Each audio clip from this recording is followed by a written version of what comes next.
درمنو یو اخري خبره کوم بیا زما د خبرونه سره ترسي دا بچي چې راغټوي د کړو وړو ته ګوري د جامي څنګه غوندي د پیزار څنګه غوندي د کینی پاسي د خبري څنګه کوي د کم سټایل خوخي د کم انداز خوخي مور پلار په بچو ډیر ښه پوهیږي ورته پته لګي چې بچي دا لار خوخي دا غینه مخکې چې غلاره خرابي پلار د وتبن کیدی مور د متبن کیدی چې بچیا په دغه لار مزه خبري خو ډیرې دي خو بیا به نور څه جوړیږي خو ما ستا په سټو کې اوس اور لګېدلې دی خو ته خبر نه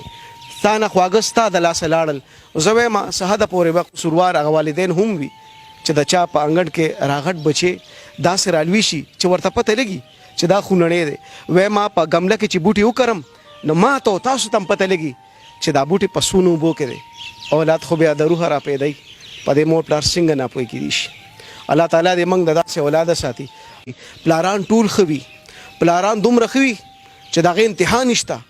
چې ته کلي د مفتي نه تپوس وکړه چې کله نبي علیه الصلاۃ والسلام یو کس راغی او شکایت یې وروړو وي زما د پلار زما سره ظلم کوي هغه واقع د خپل مفتي سره تپوس وکړه چې آقای نامدار حضرت محمد مصطفی صلی الله علیه و وسلم هغه سړي ته کم جواب ورکړه چې ستا پلار څنګه دی زموږ پلاران ډېر ښه دي ځکه چې د هغې له برکته موږ دې ځای ته ورسېدو الله تعالی دې داسې نامنونکي اولاد چاله هم ورنکړي